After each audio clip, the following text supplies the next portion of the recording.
এ পর্যায়ে বাংলাদেশ জামাত ইসলামীর নির্বাচনী ইশতেহারের মোড়ক উন্মোচন করছেন বাংলাদেশ জামাত ইসলামীর সম্মানিত আমির ডক্টর শফিকুর রহমান এবং সাথে অংশগ্রহণ করছেন বাংলাদেশ জামাত ইসলামীর সম্মানিত secretary general Mia Golam Parwar. We would like to respectfully request Amir of Bangladesh Jamaat Islami to formally unveil the National Election Manifesto. সম্মানিত মিডিয়া কর্মী ভাইরা,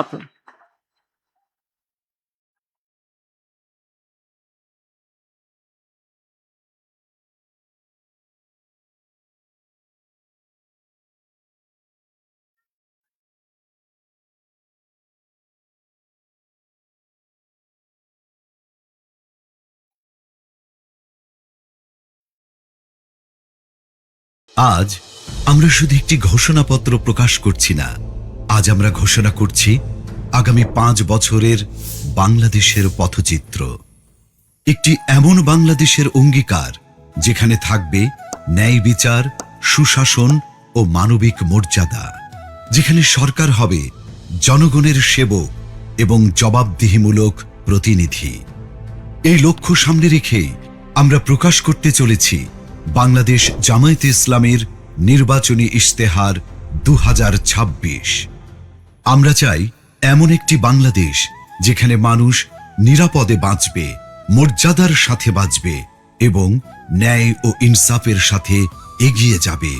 এই অঙ্গীকার নিয়েই আমাদের নির্বাচনী ইশতেহারের নামকরণ করা হয়েছে নিরাপদ ও মানবিক বাংলাদেশের ইশতেহার।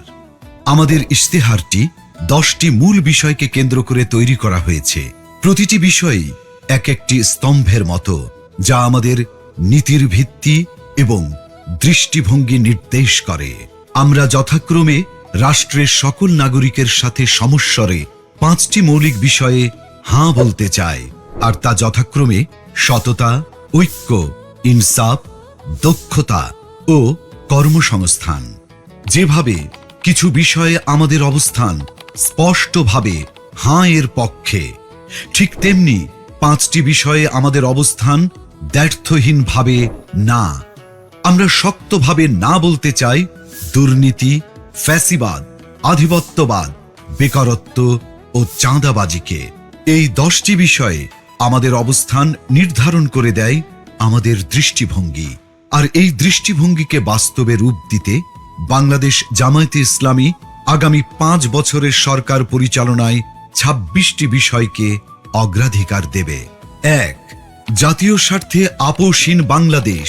এই স্লোগানের আলোকে স্বাধীনতা, সার্বভৌমত্ব ও জাতীয় স্বার্থে আপোষহীন রাষ্ট্র গঠন, ন্যাশনাল ইন্টারেস্ট। 2. বৈষম্যহীন, ন্যায় ও ইনসাফ ভিত্তিক একটি মানবিক বাংলাদেশ গঠন, সোশিয়াল জাস্টিস। 3. যুবকদের ক্ষমতায়ন এবং রাষ্ট্র পরিচালনায় তাদেরকে প্রাধান্য দেয়া, ইউথ ফার্স্ট। 4.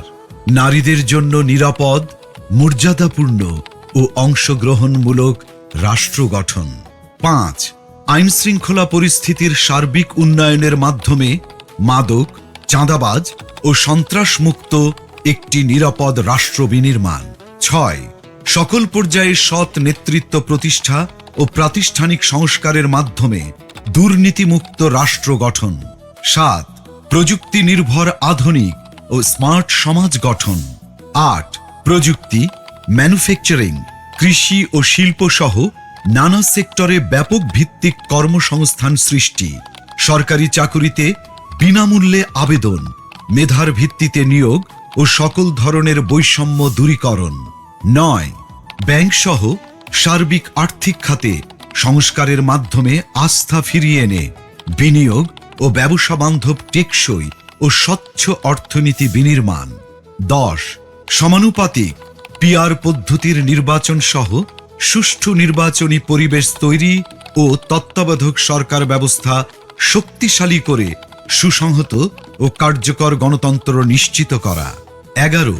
বিগত সময়ে রাষ্ট্রীয় পৃষ্ঠপোষকতায় হওয়া খুন, গুম ও বিচার বহির্ভূত হত্যাকাণ্ডের বিচার ও মৌলিক মানবাধিকার নিশ্চিত করা।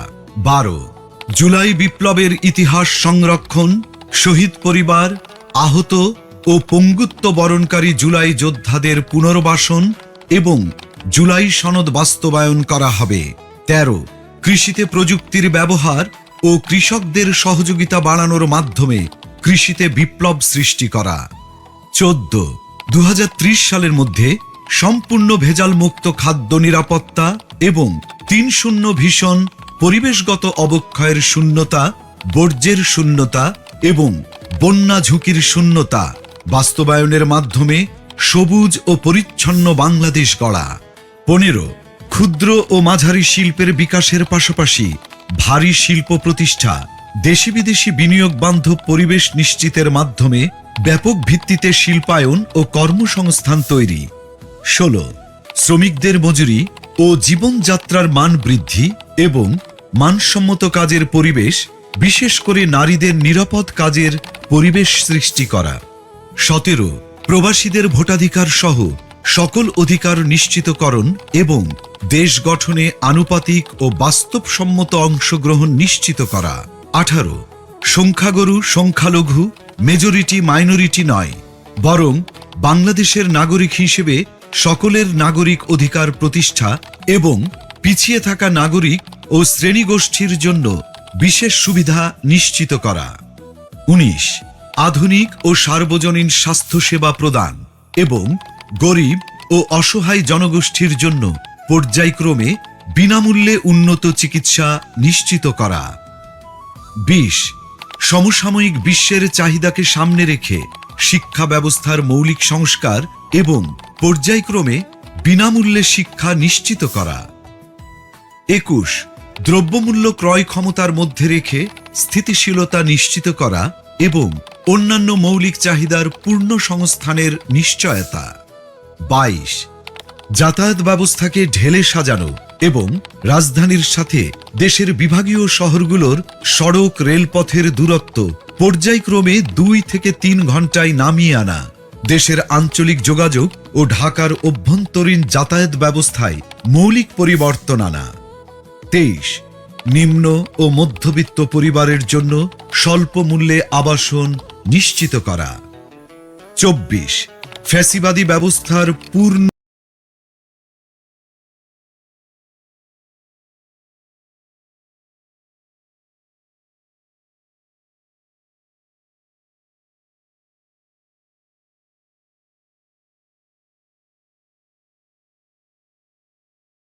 বিলাপে চলমান বিচার ও সংস্কার। 26 সকল পর্যায়ে স্বচ্ছতা ও জবাবদিহিতার মাধ্যমে সুশাসন নিশ্চিত করে একটি সুখী ও সমৃদ্ধ কল্যাণ রাষ্ট্র প্রতিষ্ঠা। বিষয়ভিত্তিক স্পষ্ট দিক নির্দেশনা দিতে আমরা আমাদের নির্বাচনী ইশতেহারকে 8টি প্রধান ভাগে বিভক্ত করেছি। প্রতিটি ভাগ তৈরি করা হয়েছে দেশের বাস্তবতা, জনগণের চাহিদা এবং আগামীর সম্ভাবনাকে সামনে রেখে। এই 8টি ভাগ হল: 1 জুলাই বিপ্লবের আকাঙ্ক্ষায় একটি বৈষম্যহীন, শক্তিশালী ও মানবিক বাংলাদেশ। 2 আত্মনির্ভরতার পথে নিজ পায়ে দাঁড়ানোর প্রত্যয়। 3 টেকসই অর্থনৈতিক উন্নয়ন ও ব্যাপকভাবে কর্মসংস্থান সৃষ্টি। 4 স্বনির্ভর কৃষি ও প্রকৃতির স্বাভাবিক বিকাশের মাধ্যমে পরিবেশ বান্ধব উন্নয়ন। 5 মানব সম্পদ উন্নয়ন ও জনগণের মৌলিক জীবন মানের উন্নয়ন। 6 সমন্বিত অবকাঠামোগত উন্নয়ন। 7 যুবকদের নেতৃত্বে প্রযুক্তি বিপ্লব ও সমৃদ্ধ বাংলাদেশ। 8 সবার জন্য অন্তর্ভুক্তিমূলক রাষ্ট্র। এই 8টি ভাগের মধ্য থেকেই নির্বাচিত করা হয়েছে ইশতেহারের কিছু মূল ও অগ্রাধিকারমূলক বিষয়, যা আমরা বিস্তারিতভাবে আপনাদের সামনে তুলে ধরব। যার শুরুতেই থাকবে সুশাসন ও জননিরাপত্তা এবং তা নিশ্চিতে মন্ত্রী ও এমপি সহ সকল পর্যায়ের জনপ্রতিনিধিদের ও তাদের পরিবারের সদস্যদের বার্ষিক সম্পদ বিবরণী জনসাধারণের সামনে পেশ করা হবে। সরকারি অফিসে সিসি ক্যামেরা স্থাপন এবং সব গুরুত্বপূর্ণ সরকারি নথি ও সেবাকে শতভাগ অনলাইনে রূপান্তর করা হবে। 64 জেলা শহর এবং প্রায় 500 উপজেলা ও ছোট শহরকে পরিকল্পিত শহর হিসেবে গড়ে তোলা হবে। তরুণদের দেশ পরিচালনায় অগ্রাধিকার দেওয়া হবে। নারীদের মধ্য থেকে মন্ত্রিসভায় উল্লেখ সংখ্যক প্রতিনিধি অন্তর্ভুক্ত করা হবে। ডিজিটাল পাহারাদার অ্যাপের মাধ্যমে যে কোনো অপরাধের যেমন চাঁদাবাজি, ঘুষ, নারী নির্যাতন বিরুদ্ধে তাৎক্ষণিক ডিজিটাল রিপোর্ট করা যাবে, যেখানে রিপোর্টকারীর পরিচয় গোপন রাখা হবে। সরকারের আয় ব্যয়ের সব হিসাব জনগণের সামনে উন্মুক্ত করতে আমাদের ইশতেহারে আমরা প্রস্তাব করছি আমার টাকা আমার হিসাব নামের একটি অসাধারণ ডিজিটাল প্ল্যাটফর্ম। আসুন দেখে আসি অ্যাপটি কিভাবে কাজ করবে। আপনি কি কখনো ভেবেছেন সরকার কিভাবে আয় করে, প্রতি বছর বাজেট কিভাবে তৈরি হয়, আর সেই বাজেট অনুযায়ী টাকা কোথায় কোথায় খরচ হয়?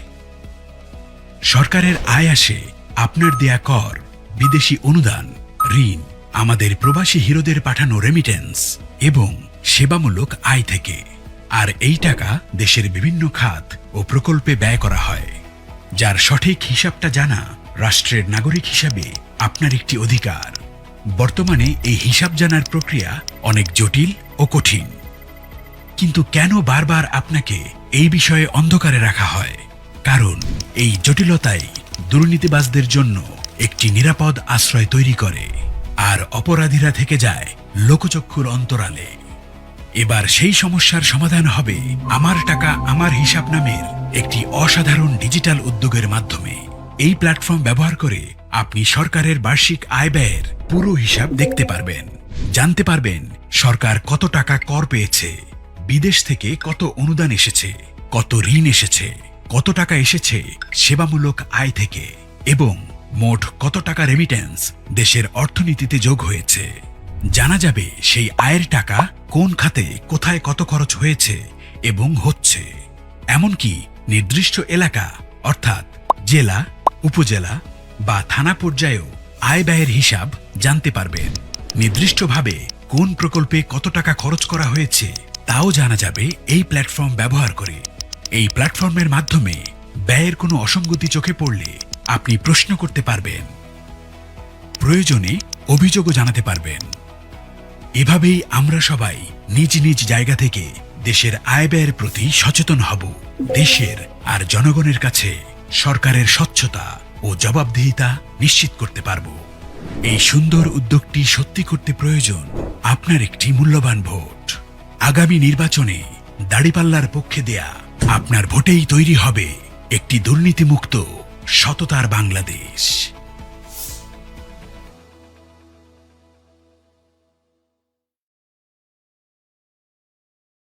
এর পাশাপাশি জননিরাপত্তা নিশ্চিত করার লক্ষ্যে চাঁদাবাজি, দুর্নীতি, সন্ত্রাস ও সামাজিক অপরাধ দমনে আমরা নিয়ে এসেছি ডিজিটাল পাহারাদার অ্যাপ।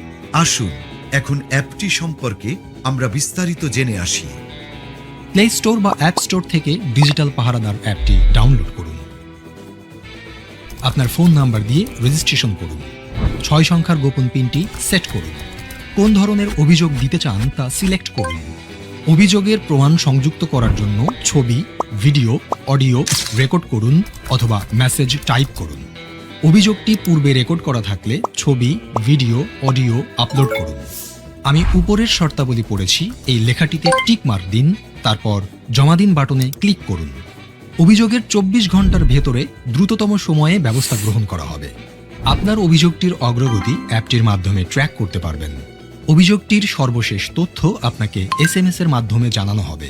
চাঁদাবাজি এর পাশাপাশি দুর্নীতি, ঘুষ, মাদক, সন্ত্রাস, বুলিং বা ইফটিজিং ও অপহরণ সংক্রান্ত অভিযোগ দিতেও অ্যাপটি ব্যবহার করতে পারবেন।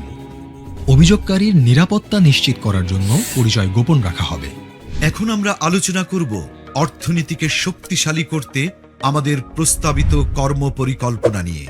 2040 সালের মধ্যে আমরা বাংলাদেশের অর্থনীতিকে $2 ট্রিলিয়ন উন্নীত করব, যেখানে মাথাপিছু আয় দাঁড়াবে $10,000। কর্পোরেট ট্যাক্স পর্যায়ক্রমে 20% এর নিচে নামিয়ে আনা হবে। বাংলাদেশের সকল ইসলামী ব্যাংক ও বীমা খাতের বিকাশে সহায়তা করা হবে। বিদেশে পাচারকৃত অর্থ ফেরত আনার লক্ষ্যে কার্যকর ব্যবস্থা গ্রহণ করা হবে। করমুক্ত আয়ের সীমা ক্রমান্বয়ে বৃদ্ধি করে 6 লাখ টাকা পর্যন্ত উন্নীত করা হবে।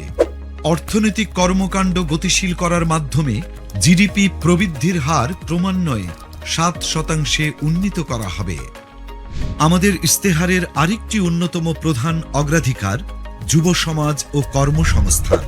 কারণ বাংলাদেশের এই তরুণদের দক্ষ ও কর্মক্ষম করে তুলতে পারলে বাস্তবায়িত হবে সমৃদ্ধ বাংলাদেশের স্বপ্ন। 5 বছরে 1 কোটি তরুণ তরুণীকে দক্ষতা ও প্রযুক্তি নির্ভর আন্তর্জাতিক মানের প্রশিক্ষণ দেওয়া হবে। কর্মসংস্থান না হওয়া পর্যন্ত ন্যূনতম 2 বছরের জন্য শিক্ষিত বেকারদের মাসে 10,000 টাকা করে কর্জে হাসানা সুদমুক্ত দক্ষতা উন্নয়ন ফি দেওয়া হবে। দক্ষতা যেমন বিদেশি ভাষা, আইটি, কম্পিউটার মেগা উন্নয়ন করলে কলেজ থেকে বিশ্ববিদ্যালয় পর্যন্ত প্রতি ছাত্রকে ফি প্রদান করা হবে। দক্ষতা প্রকল্পের মাধ্যমে সরকারি ব্যবস্থাপনায় জেলাভিত্তিক human skill development zone SDZ গঠন করে বিনামূল্যে প্রয়োজনীয় প্রশিক্ষণ প্রদানের মাধ্যমে যুব সমাজকে দক্ষ মানব সম্পদে রূপান্তর করা হবে। আসুন দেখে আসি দক্ষতা অ্যাপটি কিভাবে কাজ করবে। দক্ষতা অ্যাপটি প্লে স্টোর বা অ্যাপ স্টোর থেকে ডাউনলোড করো অথবা ওয়েবসাইটে ভিজিট করো। নির্ধারিত ফর্মে পরিচয়, ঠিকানা, শিক্ষাগত যোগ্যতা এবং পছন্দের দক্ষতা সিলেক্ট করো ও অন্যান্য তথ্য দিয়ে রেজিস্ট্রেশন করো। অ্যাপ থেকে কনফার্মেশন পেজে দেওয়া তথ্য অনুযায়ী নির্ধারিত তারিখে ও স্থানে প্রয়োজনীয় সকল কাগজপত্র সহ উপস্থিত থাকো। নির্ধারিত স্থানে বিশেষজ্ঞদের পরামর্শে তোমার প্রশিক্ষণের বিষয় নির্ধারণ করা হবে এবং তোমার ভর্তি প্রক্রিয়া সম্পন্ন করা হবে। প্রশিক্ষণের সময়ে প্রশিক্ষণের খরচ, থাকা খাওয়ার খরচ এবং সম্মানী সরকার বহন করবে। প্রশিক্ষণ শেষে চাকুরি, ক্ষুদ্র ব্যবসা, বিদেশ গমন ও অন্যান্য কর্মসংস্থানের উদ্যোগ গ্রহণে সরকার সহযোগিতা করবে। দক্ষতা অ্যাপের মাধ্যমে তুমি শিখবে এবং শিখতে শিখতেই শুরু হবে তোমার কর্মজীবন। বাংলাদেশ জামায়াতে ইসলামী বিশ্বাস করে নারীর সম্মান ও নিরাপত্তা সমাজের নৈতিক ও সামাজিক উন্নয়নের মূল ভিত্তি। তাই সুষ্ঠু কর্মপরিকল্পনার মাধ্যমে আমরা তাদের সুরক্ষা, মর্যাদা ও সমান সুযোগ নিশ্চিত করতে চাই। নারীর সম্মতি অধিকার রক্ষায় সম্মতি সুরক্ষা কমিটি গঠন করা হবে। নির্যাতিত নারীর সকল প্রকার আইনি, মানসিক, আর্থিক সহায়তার জন্য প্রতিটি জেলা সদর হাসপাতালে ওয়ান স্টপ ক্রাইসিস সেন্টার স্থাপন করা হবে। কর্মক্ষেত্রে ডে কেয়ার সেন্টার উল্লেখযোগ্য পরিমাণে বাড়ানো হবে। নারী চলবে নির্ভয়ে লক্ষ্য বাস্তবায়নে 1. নারীদের জন্য আলাদা বাস সার্ভিস পিক আওয়ারে। 2. গণপরিবহনে সিসি ক্যামেরা স্থাপন। 3. মেট্রো রেলে আলাদা কম্পার্টমেন্ট চালু। 4. ইমার্জেন্সি কল নম্বর চালু করা। ও 5. নারীর নিরাপত্তায় ইমার্জেন্সি সেল স্থাপন সহ আরও অনেক কিছু। আমার আয়ের সংসার প্রকল্পের মাধ্যমে গ্রামীণ নারীদের কর্মসংস্থানের সুযোগ সৃষ্টি করে স্বাবলম্বী করা হবে। এবার আমরা জানাবো আমাদের আয়ের সংসার প্রকল্পের মাধ্যমে কিভাবে নারীদের স্বাবলম্বী ও উৎপাদনশীল করা হবে। বাংলাদেশের গ্রাম কেবল প্রাকৃতিক সৌন্দর্য, দেশীয় সংস্কৃতি বা আবেগের কেন্দ্রবিন্দু নয়, বরং এটি আমাদের জাতীয় অর্থনীতির অন্যতম প্রধান চালিকা শক্তি। 2022 সালের আদমশুমারি অনুযায়ী বাংলাদেশে 5.5 কোটিরও বেশি নারী গ্রামীণ জীবনযাপন করেন। গ্রাম বাংলার এই বিশাল নারী জনগোষ্ঠী একটি নীরব শক্তি। একবার ভেবে দেখুন তো, যদি তারা নিজেরাই কর্মক্ষম ও উৎপাদনশীল হতো, নিজের আয়ের পথ নিজেই তৈরি করতে পারত, তাহলে এদেশের ভবিষ্যৎ কতটা বদলে যেত। এই অপার সম্ভাবনাকে সত্যি করতেই বাংলাদেশ জামাতে ইসলামী পরিকল্পনা করেছে আমার আয়ের সংসার নামের একটি প্রকল্প। এই প্রকল্পের অধীনে গ্রামীণ নারীদের স্বাবলম্বী করে গড়ে তোলা হবে এবং সম্মানজনক জীবনযাপনে উদ্বুদ্ধ করা হবে। এই প্রকল্পের আওতায় একজন নারীকে আমরা কোনো ভাতা প্রদান করব না, বরং তার দক্ষতা ও পছন্দের উপর ভিত্তি করে প্রস্তুত করব সম্মানজনক কর্মক্ষেত্র। এই প্রকল্পে থাকবে হাতের কাজ ও সেলাই, অনলাইন ফ্রিল্যান্সিং, উঠান কৃষি, হাঁস মুরগির খামার, গবাদি পশুপালন, মাছ চাষ ইত্যাদি। এই প্রকল্পের মাধ্যমে আমরা একজন নারীকে প্রয়োজনীয় কারিগরি প্রশিক্ষণ দেব এবং ব্যবসা শুরুর সকল উপকরণ তুলে দেব তার হাতে। সেই সাথে বছর জুড়ে প্রকল্প পর্যবেক্ষণে নিশ্চিত করব যেন নারীর স্বাবলম্বী হবার এ যাত্রায় কোনো প্রতিবন্ধকতাই বাধা হয়ে দাঁড়াতে না পারে। এই প্রকল্প দেশের সামষ্টিক অর্থনীতিতে একটি শক্তিশালী অনুঘটক হিসেবে কাজ করবে, যা দীর্ঘমেয়াদী টেকসই উন্নয়নের পথ প্রশস্ত করবে। রাসূলুল্লাহ সাল্লাল্লাহু আলাইহি ওয়াসাল্লাম বলেছেন, উপরের হাত নিচের হাতের চেয়ে উত্তম, অর্থাৎ হাত না পেতে নিজে উপার্জন করে অন্যকে সাহায্য করার প্রতি তিনি আমাদের উৎসাহিত করেছেন। এই আদর্শকে বুকে ধারণ করেই বাংলাদেশ জামাতে ইসলামী এদেশের গ্রামীণ নারীদের জন্য আমার আয়ের সংসার প্রকল্পটির পরিকল্পনা গ্রহণ করেছে। আর এই সুন্দর উদ্যোগটি সত্যি করতে প্রয়োজন আপনার একটি মূল্যবান ভোট। আগামী নির্বাচনে দাঁড়িপাল্লার পক্ষে দেয়া আপনার ভোটেই তৈরি হবে একটি উৎপাদনশীল এবং সমৃদ্ধ বাংলাদেশ। চলো একসাথে গড়ি বাংলাদেশ। এখন আমরা স্বাস্থ্য ও পরিবার কল্যাণ বিষয়ে বাংলাদেশ জামায়াতে ইসলামীর কর্ম পরিকল্পনা সম্পর্কে জানব। 5 বছরের নিচে ও 60 বছরের উপরে সবাইকে বিনামূল্যে স্বাস্থ্য সেবা দেওয়া হবে। স্বাস্থ্য খাতে বাজেট পর্যায়ক্রমে 3 গুণ করা হবে। সবার জন্য স্বাস্থ্য সেবা নিশ্চিত করতে পর্যায়ক্রমে জাতীয় স্বাস্থ্য বীমা, ন্যাশনাল হেলথ ইন্স্যুরেন্স এবং ডিজিটাল হেলথ কার্ড চালু করা হবে। প্রথম 6 মাস থেকে 1 বছরের মধ্যে বর্তমান সরকারি হাসপাতালের স্বাস্থ্যসেবা যোগ্যতা শতভাগে উন্নীত করা হবে। 300টি অত্যাবশ্যকীয় ঔষধ EML নিয়ন্ত্রিত এবং ন্যায্য মূল্যে প্রদান করা হবে। ধাপে ধাপে 500টিতে উন্নীত করা হবে। বাংলাদেশে একাধিক আন্তর্জাতিক মানের মডেল হাসপাতাল চালু করে মেডিকেল ট্যুরিজমকে ব্র্যান্ডিং করা হবে। উল্লেখিত বিষয়গুলো সহ আমাদের সার্বিক কর্মপরিকল্পনা সম্পর্কে সকলকে বিস্তারিতভাবে জানাতে ও আমাদের ইস্তেহারকে জনগণের হাতে হাতে পৌঁছে দিতে আমরা তৈরি করেছি চলো একসাথে গড়ি বাংলাদেশ ওয়েবসাইট, যেখানে আমাদের সকল অঙ্গীকার ও পরিকল্পনা উপস্থাপন করা হয়েছে। আগামী নির্বাচনে দাঁড়িপাল্লার পক্ষে দেওয়া আপনার মূল্যবান ভোটেই তৈরি হবে একটি নতুন বাংলাদেশ। চলো একসাথে গড়ি নিরাপদ ও মানবিক বাংলাদেশ।